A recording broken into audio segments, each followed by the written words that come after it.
우리 교회는 매해 첫 주가 되면 교회가 나아갈 방향에 대해서 표를 정하고 설교를 하게 되어 있습니다. 그래서 그것을 가리켜서 우리가 비전 선포다 이렇게 말을 하고 그 첫 주를 비전 선포 주일이라 말을 합니다.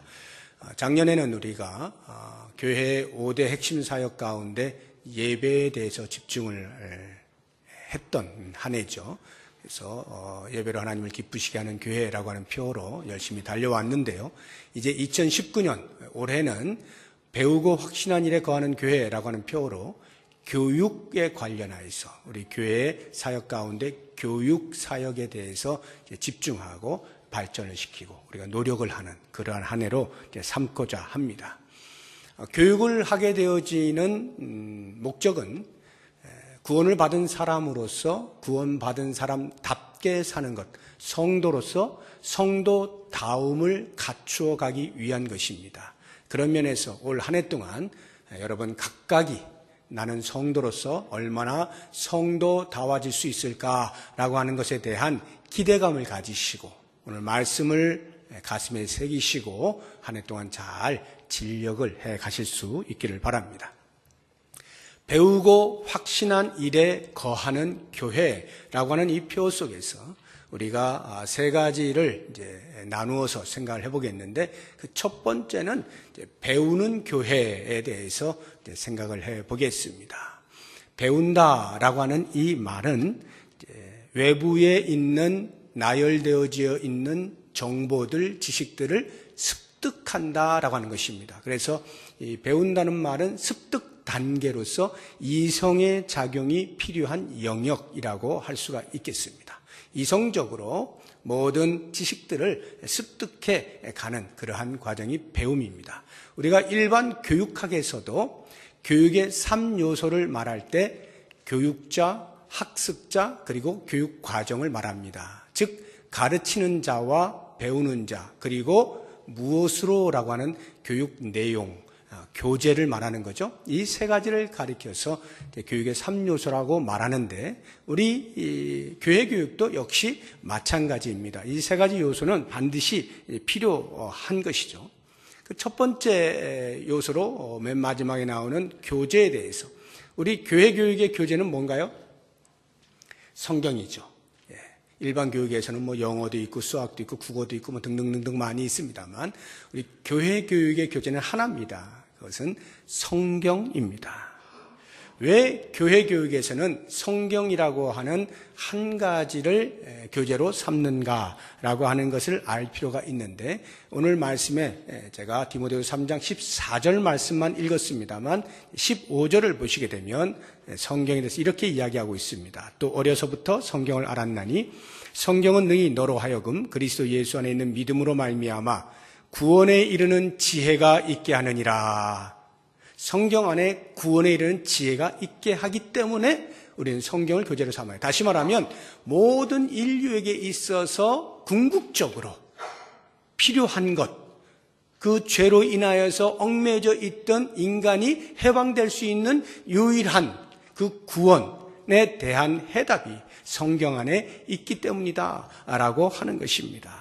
여기서 말하고 있는 이 구원이라고 하는 것은 제가 여러 차례 말씀을 드립니다만 구원에는 여러 종류가 있죠. 칭의적 구원이 있고 성화적 구원이 있고 영화적 구원이 있어요. 예수를 믿어 구원받는다라는 말은 칭의적 구원입니다. 즉 사탄에게서부터 노임을 받아 사탄의 노예로 있던 신분에서 하나님의 자녀로의 신분으로의 변화, 이것을 칭의적 구원이라 말합니다. 그래서 우리가 죽어서 예수가 다시 오셔서 만나게 되어질 때 그때를 영화적 구원이라 해서 구원의 완성이라고 표현을 합니다. 그러면 예수를 믿은 이후로부터 그 영화적 구원에 이르기까지의 모든 전 과정, 지금도 역시 우리가 그 과정 속에 있는 것인데 이 과정에서 일어나는 구원의 활동을 성화적 구원이라 이렇게 표현을 하는데 칭의적 구원으로부터 영화적 구원에 이르기까지의 모든 전 구원을 가리켜서 여기서 말하는 구원에 이르는 지혜라고 표현을 하는 것입니다.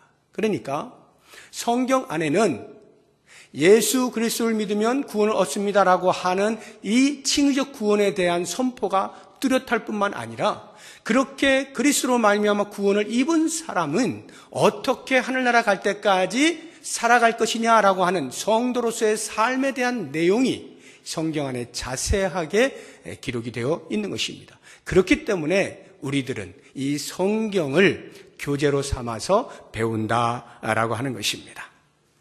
16절에 보면 성경의 유익에 대해서 이렇게 설명을 해놓고 있습니다. 모든 성경은 하나님의 감동으로 된 것으로 교훈과 책망과 바르게 함과 의로 교육하기에 유익하니, 교훈에서부터 의로 교육하는 데까지의 모든 유익을 말합니다. 이 교훈이라고 하는 것은 하나님의 뜻, 하나님의 계시를 말하는 거예요. 그 계시가 성경 안에 들어 있어요. 책망이라고 하는 것은 그 계시대로 잘 나아가지 못할 때 성경은 우리에게 책망을 하는 것이에요. 그렇게 하면 안 된다라고 지적을 하는 것입니다. 그 길은 잘못된 길이라고 지적을 하는 거예요. 이게 책망이에요. 그리고 바르게 한다는 말은 책망에서 끝나는 것이 아니라 여기가 바른 길이다 라고 하는 것을 가르쳐주면서 교정하는 것이 성경의 기능 가운데 하나라는 거예요. 추를 세우면 우리가 건축을 할 때 건물에 추를 세우면 이 건물이 똑바르냐 안 똑바르냐라고 하는 것을 알지 않습니까? 이 추를 띄운다는 것인데, 그렇게 띄우면 그거에 따라서 반듯하게 세워나가면 되는 거예요. 혹시 이 벽돌을 이렇게 옆으로 이렇게 하면 그 추에 따라서 다시 교정을 하는 겁니다. 그런 것처럼 이 성경이 우리의 삶에서 잘못 나아간 부분에 대하여 추를 곱게 세우고 있는 거예요. 그래서 이쪽으로 와야 돼, 여기가 바른 거야 라고 하는 교정 능력이 성경에 있어요. 의로 교육한다라고 하는 것은 그렇게 교정할 때에 필요한 훈련들, 연단들도 성경이 제공하고 있다라고 하는 것입니다. 이렇게 성경은 우리에게 하나님의 뜻을 계시하는 것으로부터 책망과 바르게 함과 의로 교육하기까지 모든 유익함을 우리에게 제공해 주고 있기 때문에 이 성경 말씀을 배우는 것입니다. 성경에 목적하는 바는 17절에 나옵니다. 이는 하나님의 사람으로 온전하게 하며 모든 선한 일을 행할 능력을 갖추게 하려 함이라. 온전하게 한다라고 하는 것, 선한 일을 행할 능력을 갖추게 한다라고 하는 이 말이 쉽게 이야기하면 성도된 자가, 구원받은 자가 성도답게 살 수 있는 성품적 완벽함을, 능력적 완벽함을 구비하게 해준다, 이런 말입니다. 그래서 하나님의 말씀을 우리가 잘 배우고 익히게 되면 하나님의 사람으로서의 모습을 갖추어 나갈 수가 있게 되는 것입니다. 이것이 이제 교재, 우리가 배우는 성경이에요. 그러면 이 성경을 가르치는 사람이 있어야 되겠죠. 교육자, 가르치는 사람. 만약에 교회 안에 성경을 가르치는 행위가 없다면 그 교회는 이름만 교회예요. 교회가 아닙니다. 하나님의 말씀을 가르치는 행위가 없는 교회는 교회라고 할 수가 없어요. 그래서 반드시 하나님의 교회는 하나님의 말씀을 가르치는 일이 필요한데, 그 가르치는 일을 위하여 가르치는 자가 있어야 하는 것입니다. 예수님께서도 교회를 세우시고 그 안에서 그렇게 말씀을 가르치는 선생님을 세우는 것을 볼 수가 있습니다. 우리 에베소서 4장 11절 말씀을 같이 한번 보도록 하겠습니다. 에베소서 4장 11절 시작. 그가 어떤 사람은 사도로, 어떤 사람은 선지자로, 어떤 사람은 복음 전하는 자로, 어떤 사람은 목사와 교사로 삼으셨으니, 그가 예수님이에요. 예수님께서 교회를 세우시고 그 교회가 나아가기 위하여 이러한 사람들을 세우셨다라고 하는 것입니다. 그래서 하나님의 말씀이 가르쳐질 수 있도록 하신다라고 하는 것입니다. 예수님께서 이렇게 가르치는 자를 세우시는 목적이 그 다음 절에 나오거든요. 에베소서 4장 12절 한번 보시면 아주 흥미로운 것을 발견할 수가 있어요. 12절 같이 보겠습니다. 에베소서 4장 12절 시작. 이는 성도를 온전하게 하여 봉사의 일을 하게 하며 그리스도의 몸을 세우려 하심이라. 거기를 보시면 성도를 온전하게 하죠. 그래서 봉사의 일을 하게 하고 그리스도의 몸을 세우는 거예요.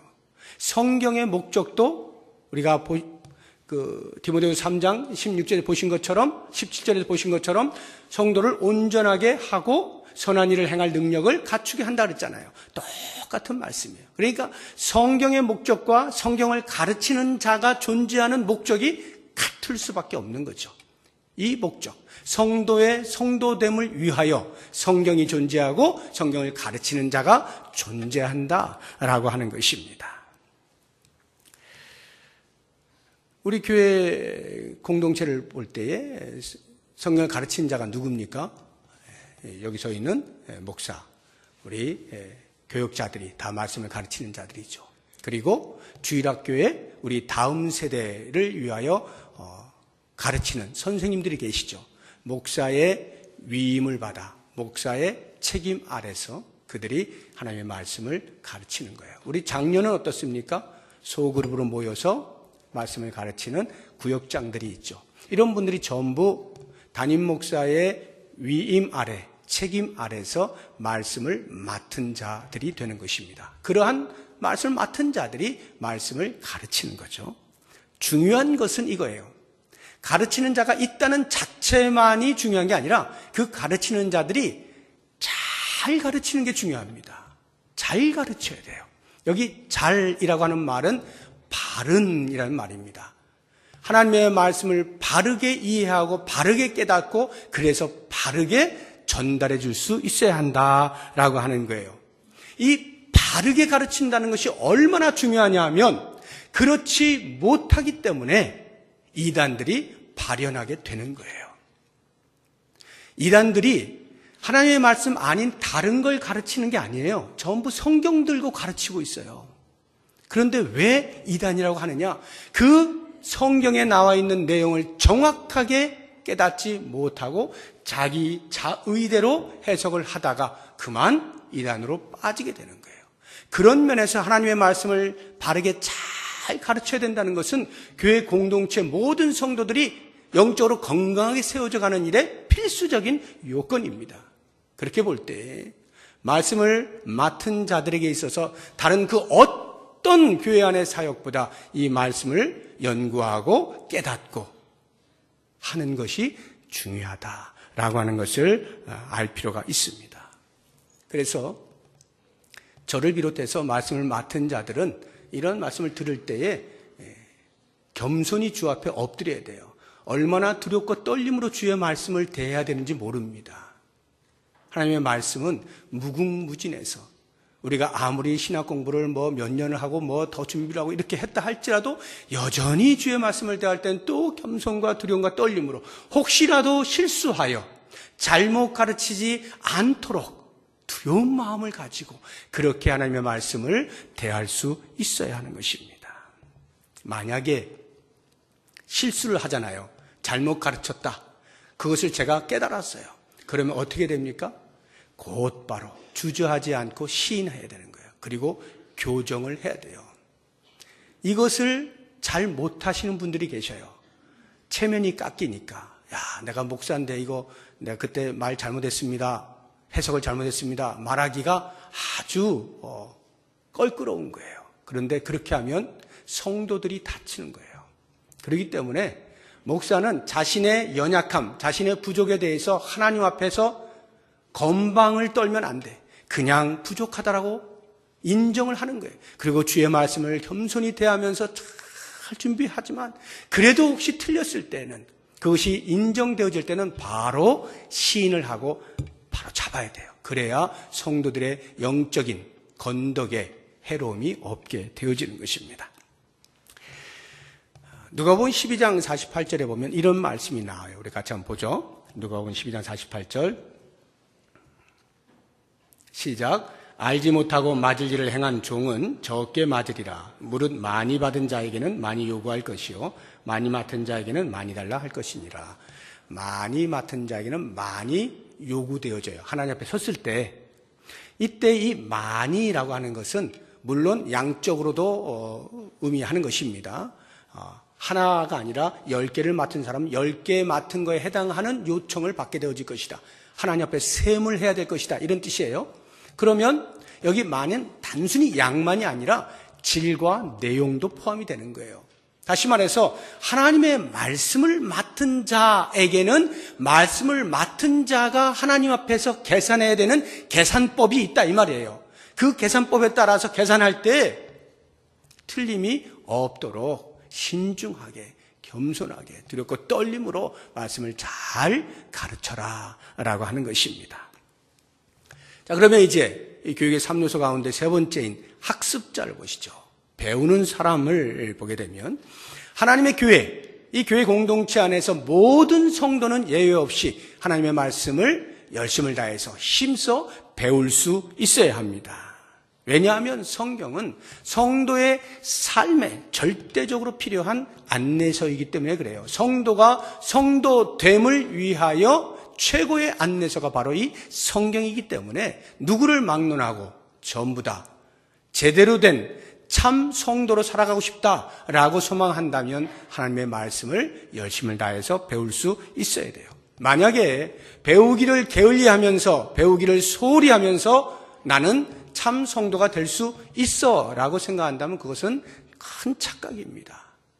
말씀을 배우는 일이 없이 좋은 성도, 하나님께서 기뻐하실 만한 성도의 삶을 살아낼 수 없어요. 자기의 인격을 가지고 살 수 없어요. 하나님께서 무엇을 말씀하시는지 당신의 뜻과 계시를 따라서 자기 자신을 돌아보고 갖추어서 살아갈 때만이 가능한 거죠. 그런 면에서 참 성도 되기를 원하시는 성도들은 하나님의 말씀을 부지런히 배워야 한다라고 하는 것입니다. 그래서 믿음이 좋다라고 할 때 그 믿음 좋은 것 이렇게 덮어놓고 믿어서 믿음이 좋은 게 아니에요. 성경을 항상 펴놓고 믿어야 돼요. 펴놓고 믿을 만한 것인지 확인하면서 그렇게 믿을 때 믿음이 좋은 겁니다. 덮어놓고 믿지 마세요. 하나님의 말씀이 과연 그러한가를 확인하면서 그렇게 믿어야 되는 거예요. 과연 우리 성도들이 하나님의 말씀을 배우는 데 있어서 경로들이 어떤 것들이 있을까 생각해 보면 개인적으로야 개인 큐티 같은 것을 통해서 또는 요즘은 인터넷 방송이 워낙 많으니까 그렇게 개인적으로 얼마든지 배울 수가 있겠습니다. 그러나 교회 공동체적으로 배운다라고 하면 크게 이제 두 가지가 있겠죠. 하나는 이 예배 시간에 설교 시간을 통해서 하나님의 말씀을 듣고 배우게 됩니다. 그렇게 볼 때 이 설교 시간은 귀를 기울이고 집중해서 처음부터 끝까지 그 흐름을 놓치지 않고 꼭 붙잡고 이렇게 배워야 합니다. 가끔 제가 이렇게 성도들과 대화를 할 때 성도들이 생활고에 힘드신 그런 분들이 계셔요. 그래서 토요일 밤늦게까지도 일을 하시고 겨우겨우 이렇게 밤을 새서 오시는 분도 계시고 이런 분들이 있어요. 그러면 이제 그분들은 이 예배 시간이 무슨 시간이죠? 지침 시간이 되는 거예요. 그러면 이제 이렇게 할 수 없이 눈꺼풀이 이렇게 내려오니까 무거우니까 내려오잖아요. 그러면 눈을 감을 수밖에 없고 그리고 예배를 끝나고 저와 같이 인사를 할 때는 마음이 불편한 거죠. 목사님 죄송해요. 제가 다 보고 있는 줄 아는 거예요. 물론 제가 다 봅니다만 그렇다고 해서 다 눈이 떠져 있는지 그걸 다 확인하지는 않습니다. 제가 눈이 그렇게 좋지도 않아요. 그런데 이제 양심이 그런 거잖아요. 양심이 죄송해요. 제가 졸았어요. 이렇게.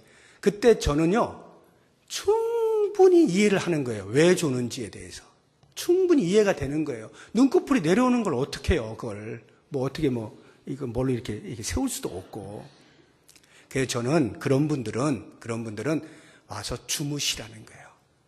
그래서 저는 창피해서 예배 못 드리겠어요 하고 집에 가는 것보다는 주무시면서 예배 시간에 앉아 계시는 게 낫습니다.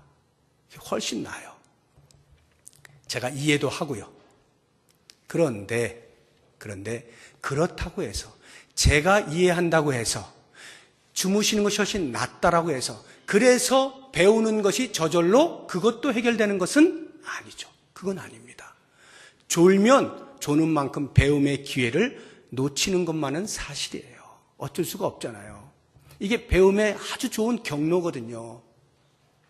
하나님의 말씀을 깊이 묵상하고 연구한 목사가 선포할 때 잘 해석되어진 그런 말씀들을 쑥쑥 듣기만 해도 충분히 배울 수 있는 그 기회를 놓치게 되는 거거든요.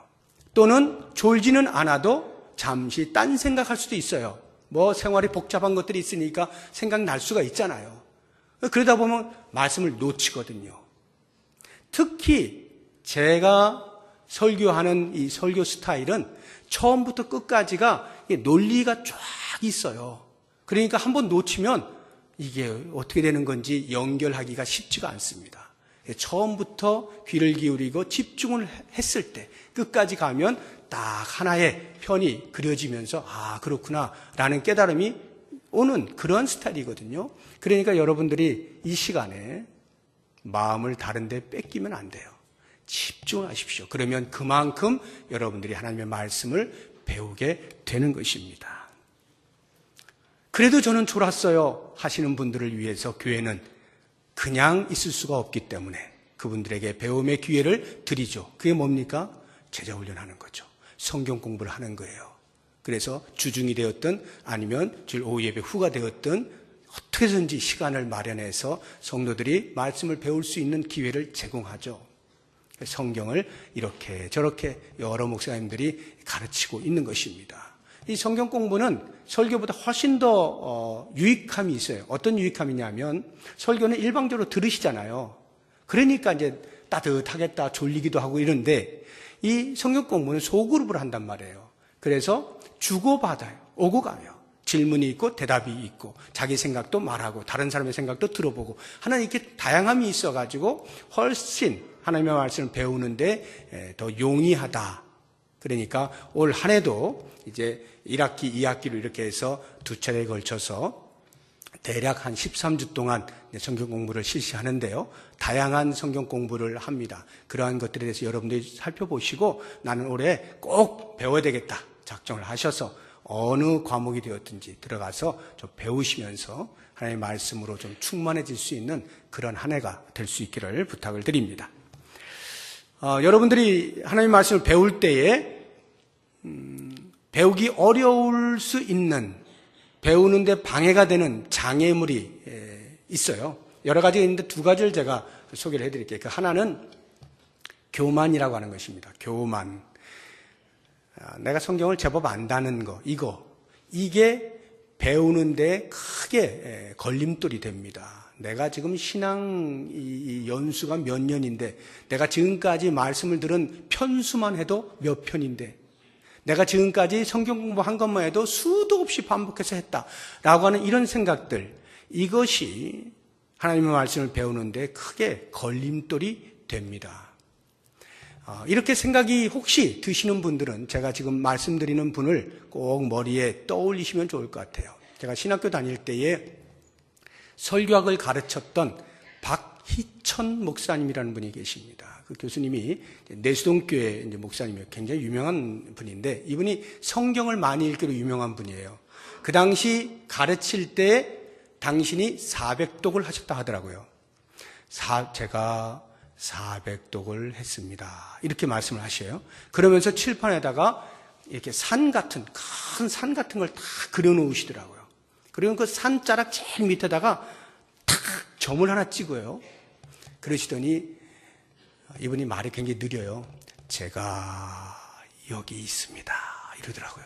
그러니까 산의 제일 밑바닥, 제가 여기 있습니다. 400독을 하신 분이 성경이라고 하는 큰 태산에 지금 제일 밑바닥 거기에 와 있다는 거예요. 그러니까 아직도 성경을 알려면 멀었다 이런 말이에요.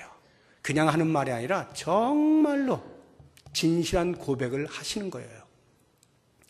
제가 그때 얼마나 우리가 하나님의 말씀 앞에 교만한가라고 하는 것들을 생각하고 조금 아는 것이 다 아는 것처럼 그렇게 여기면서 배우기를 거절한다면 그것은 산의 근처에도 못 가 있는 우리의 모습이다. 그렇게 볼 때 혹시라도 이 정도면 그래도 내가 많이 배운 거 아닌가라는 생각이 드시면 제가 말씀드렸던 박희천 목사님을 꼭 기억을 하시면서 다시 한번 겸손하게 배움의 자리로 나올 수 있기를 바라고요. 두 번째로 우리의 배움의 걸림돌이 되는 것, 그것은 가르치는 자를 불신하는 것입니다. 가르치는 자를 신뢰하지 않을 때 배우기가 쉽지가 않아요. 당연하죠. 가르치는 사람에 대해서 저 사람이 제대로 가르치겠어? 저 사람이 가르치는 거는 저건 이율배반적이야. 만약 이렇게 생각이 든다면 그 사람에게서 배울 생각을 할 수가 없겠죠. 가르치는 자에 대하여 불신하게 되어지면 말씀을 배울 기회가 없어진다라고 하는 거예요. 그런데 사도 바울은 분명하게 말씀을 하고 있어요. 이렇게 디모데전서 5장 17절 우리 같이 읽어봅니다. 잘 다스리는 장로들은 배나 존경할 자로 알되 말씀과 가르침에 수고하는 이들에게는 더욱 그리할 것이니라.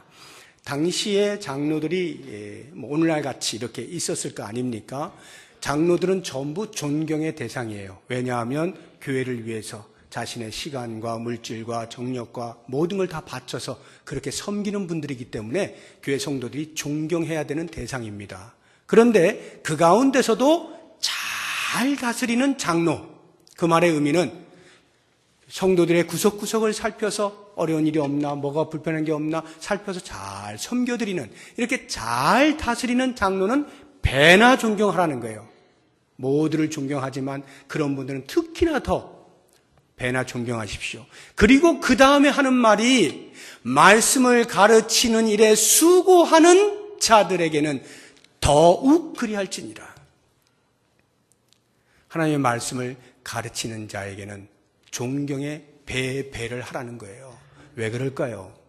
그 사람이 인격이 훌륭해서 내가 저절로 머리가 숙여지면 그것이 할 말 없겠죠.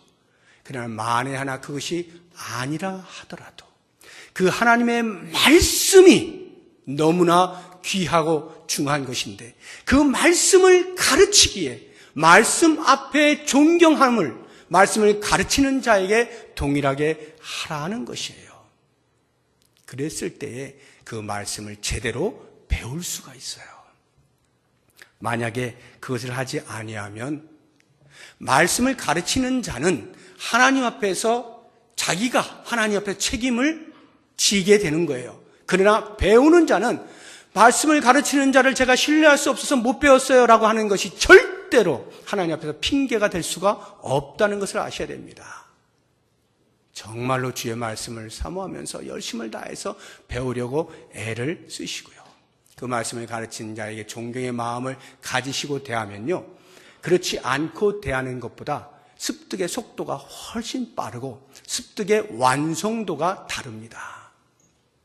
똑같이 배웠는데도 신뢰하지 않고 들은 사람은 이만큼 성장했다면 신뢰하고 들은 사람은 이렇게 성장을 하는 거예요. 전적으로 배우는 자에게 달려 있어요. 그런 의미에서 자신의 유익을 위해서라도 그렇게 말씀을 가르치는 자들에게 존경을 하면서 그 말씀을 사모하여 잘 배우시면 성도 다음의 완성을 높여갈 수 있다라고 하는 것입니다. 자, 이제 큰 두 번째로 우리 배우는 교회에서 한 걸음 더 나아가서 확신하는 교회를 지향합니다. 확신한다. 배우고 확신한 이래라고 할 때 확신한다라고 하는 말은 배운 그 습득되어진 것을 내재화하는 단계입니다. 이것은 감성의 작용을 필요로 하는 영역이에요. 이성이 작용되어져서 습득을 했어요. 그러면 그것을 내재화, 자기 것으로 만드는 이런 감성의 작용이 반드시 동반이 돼야 됩니다. 많은 지식의 습득이 언제나 좋은 것만은 아니에요. 내재화되어지지 아니하면 그 습득되어진 지식이 오히려 자기를 짓눌러요. 가분수 아시죠? 가분수가 되면 무거워서 걸음을 제대로 못 걷는 거예요. 쩔뚝쩔뚝거리다가 넘어질 수밖에 없어요. 영적인 가분수가 되면요, 지식만 가득하면 그것이 오히려 자기를 해하는 것입니다. 그리고 날선 검이 돼서요, 다른 사람을 계속해서 지적하고 다른 사람을 판단하고 다른 사람을 비난하고 정죄하는 그러한 역할밖에 못하는 거예요. 이것이 가슴으로 내려와 용해가 돼야 돼. 녹아져야 돼요. 그래서 온 전신으로 펼쳐져야 돼요. 이렇게 되어질 때 비로소 그 배운 말씀이 내 것이 되는 거예요. 이 자기화, 내재화라고 하는 것이 얼마나 중요한지 모릅니다. 가슴으로 받아들이잖아요. 그러면 이 말씀이 뜨거워져요. 엠마오로 가던 두 제자가 부활하신 예수님을 만나지 않습니까? 처음에 못 알아보잖아요. 근데 예수님께서 그 이전에 가르치셨던 말씀을 자세히 풀어 헤치잖아요. 그 말씀을 듣고는 이제 같이 잠깐 식사하다가 눈이 밝아져서 알아보게 되었는데 예수님이 그 사이에 가버리셨어요. 그랬더니 그들이 서로 하는 이야기가, 야, 예수님께서 우리에게 그 말씀을 해주실 때 우리의 마음이 뜨겁지 아니하더냐? 이렇게 하죠. 말씀을 받아서 가슴으로 녹아지게 되면 가슴이 뜨거워지는 거예요. 머릿속에만 담겨 있으면 아무런 반응이 없어요. 이 제자들은요, 예수님이 십자가에서 돌아가시기 전에도 이미 그런 말씀, 똑같은 말씀을 들었던 제자들이에요. 고난을 받고 십자가에서 못 박혀 죽고 3일 만에 부활할 거야 라고 하는 것을 제자들에게 가르쳐 주셨던 거예요. 그런데 머리에만 담고 있으니까 아무런 반응이 없어요. 감흥이 없어요. 그런데 부활하신 주님이 다시 한번 그 말씀을 하실 때 그들의 가슴으로 녹여내니까 가슴이 뜨거워지는 거예요. 여러분, 가슴이 뜨거워지면 어떻게 될까요? 그 말씀이 내재화되면서 말씀의 영향이 내 삶 속에 이렇게 작용이 되죠. 그래서 제일 먼저 나타나는 현상이, 말씀이 내재화될 때 나타나는 현상은 미소가 띄어지는 거예요. 밝음이 생겨요. 기쁨이 생긴단 말이에요. 그리고 평안이 찾아와요. 근데 지식이 많은 사람, 하나님의 말씀에 대한 지식만 많은 사람은 얼굴에 평안함이 없어요. 언제나 이렇게 무거워요. 웃음이 별로 없어요. 그것을 가슴으로 내려서 녹여낸 사람을 보십시오. 그런 사람들은요, 얼굴이 평안해요. 진짜 예수님 보는 것 같다니까요. 그러한 모습들을 갖추게 돼 있어요. 이게 감성의 작용이에요. 우리가 교육한다라고 하는 것, 이런 확신이 있어야 되는 거예요. 배운 것을 내가 감성적으로 맞아, 과연 그러해 라고 확신을 해야 되는 거예요. 그랬을 때 그 말씀이 능력이 있게 되어지고 내 손과 발로 움직이는, 행동하는 데에 유발을 시키는 촉매제가 되는 거예요. 이 확신이 없으면요, 아무리 지식이 많아도 행동으로 옮겨지지가 않아요. 동기부여가 안 되기 때문에 그렇습니다. 그래서 베레아 사람들을 보게 되면 성경이 이렇게 베레아 사람들에 대해서 평가하지 않습니까? 우리 사도행전 17장 11절 말씀 같이 한번 봅니다. 사도행전 17장 11절 시작. 베레아에 있는 사람들은 데살로니가에 있는 사람들보다 더 너그러워서 간절한 마음으로 말씀을 받고, 여기까지 보시면 간절한 마음으로 말씀을 받았다라고 하는 것이 지식의 습득을 말하는 거예요. 바울이 막 가르칠 때 그 말씀을 집중해서 잘 듣는 거예요. 배우는 거예요. 그리고 그 다음, 이것이 그러한가 하여 날마다 성경을 상고함으로, 집에 가서 배운 말씀을 어떻게 했다? 복습했다는 것이죠. 그런데 이 복습이라고 하는 것을 이성적 확인만으로 생각하시면 안 돼요. 이 복습이 과연 바울이 이야기한 것이 자, 진짜 맞나? 하고 이성적으로만 확인하기 위한 작업이 아니라 그들의 감성에서 그렇구나, 과연 그래 하고 감성적 확신을 갖는 그러한 작업이 동반되고 있는 거예요. 과연 그러한가 하여 날마다 성경을 상고함으로 그 과정 속에서 그래, 맞아, 이 말씀이야 하고 자기 자신에게 확신을 심어두는 것이에요. 이것을 내재화라 표현을 하는 것이죠. 이렇게 되었을 때 그 확신 속에서 이제 행동으로 나아갈 수 있는 이제 근거가 마련이 되는 거예요. 우리가 교회 공동체에서 하나님의 말씀을 배운다라고 할 때 이러한 감성적 작용에 대해서 무시하면 안 됩니다. 우리 하나님의 말씀을 배우잖아요. 그 말씀이 우리의 감성에서 내재화되기 위해서 필요한 것들이 몇 가지가 있는데 중요한 거 하나가 기도예요. 하나님의 말씀을 배운 것, 그 말씀을 붙잡고 기도할 때 우리의 가슴이 뜨거워져요. 기도할 때 그 말씀에 확신이 생겨요. 기도할 때 말씀 때문에 찾아오는 기쁨과 평안을 누리게 돼요. 그리고 성도의 교제가 또 좋은 방편이 돼요. 성도의 교제. 나 이렇게 살았어. 나 하나님의 말씀이 이렇게 되어 있어. 그 말을 서로 들으면서 아 그렇구나. 나도 그랬는데 나는 아니었는데 이러면서 말씀의 도전을 받고 자기화를 시켜나갈 수가 있어요. 그냥 나무 하나에 불을 붙이려고 하면 꽤 오랜 시간이 걸리지만 이미 불타오르는 장작더미 위에 나무를 올려놓는 것은 금방 불이 타버리죠. 성도들이 이미 내재화되어져 있는 그런 성도들과 함께 대화를 하면요, 그 쉽게 들은 말씀에 대한 확신을 가질 수가 있게 되는 거예요. 확신하는 교회. 2019년 한 해 동안에는 우리 개인적으로, 교회적으로도 들은 바 말씀, 배운 바 말씀들, 그 말씀들을 확신하는 이런 감성적 작용이 풍성히 일어날 수 있길 바라고요. 이제 마지막 단계로서 거하는 교회. 배우고 확신한 일에 거하라라고 할 때 거한다라고 하는 것은 머문다라는 말이잖아요. 그런데 이 말을 정확하게 이해를 하면 배우고 확신했느냐? 그러면 그것을 삶으로 살아내라 이 말이에요. 이게 거한다는 말의 의미예요. 삶으로 살아내라. 손과 발을 통해서 행동하라라고 하는 것입니다. 즉 자증의 단계입니다. 자증의 단계. 의지의 작용이 필요한 영역인데요. 자증한다는 말은 내가 성도라 이 말이에요. 성도인데 성도 다음을 입증해야 될 거 아니에요. 그것을 뭘로 하느냐? 행동하는 것으로, 삶으로 입증을 해내야 된다라고 하는 것입니다.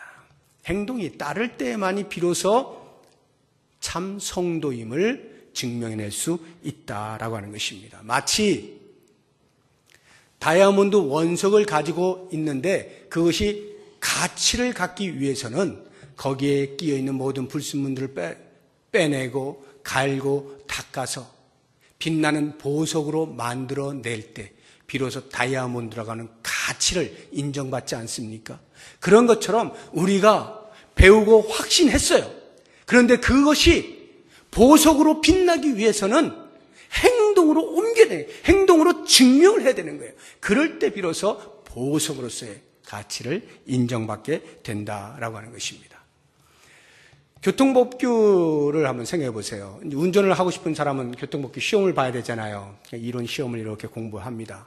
그러면 맞아, 이렇게 하는 것이 안전하게 운전하는 거야 해서 실제로 이제 운전을 하게 되어질 때 만약에 배운 바대로, 확신한 바대로 운전을 하지 않으면 어떤 일이 벌어지겠습니까? 제가 고의는 아닙니다만 크게 위험한 때가 한 번 있었어요.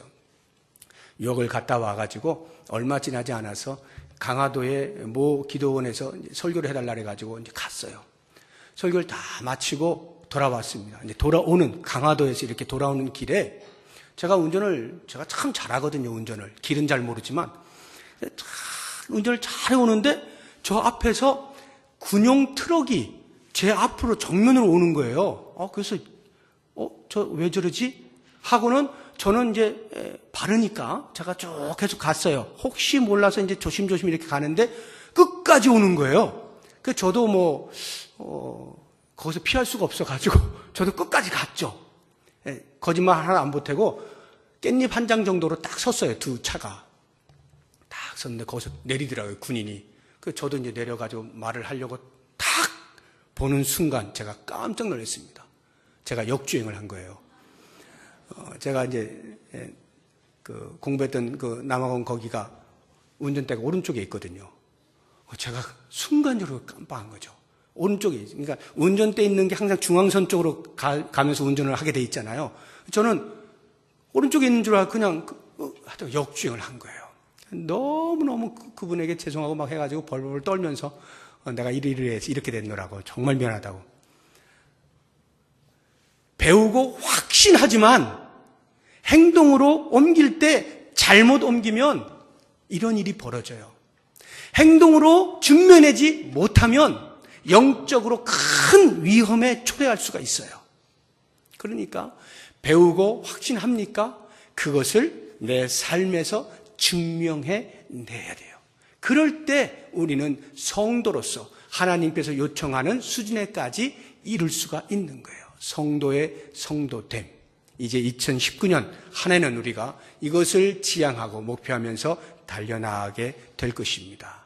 여러분 각 개개인이 하나님의 말씀을 꼭 붙잡고 어떻게 해서든지 이 말씀을 통해서 내가 한 뼘 더 자라겠노라 다짐하시면서 말씀을 부지런히 배우시고 그 배운 것을 내재화시키시고 삶에서 살아내셔서 하나님이 기뻐하실 만한 그러한 성도 다음의 삶을 살아내실 수 있기를 주의 이름으로 축복합니다. 기도하겠습니다. 하나님 아버지, 우리에게 귀한 성경을 손에 쥘 수 있게 해주신 것 감사합니다. 우리의 구원을 위하여 베풀어 주신 이 놀라운 하나님의 말씀을 올 한 해 동안에 열심을 다하여 배울 수 있도록 우리의 마음을 열어주시고 그렇게 배운 만큼 확신하면서 삶으로 살아내 하나님의 사람으로 성도답게 모든 사람에게 인정을 받으며 무엇보다 하나님께 인정을 받으며 성숙해질 수 있는 우리 모두가 되게 하여 주옵소서. 예수님의 이름으로 기도드립니다. 아멘.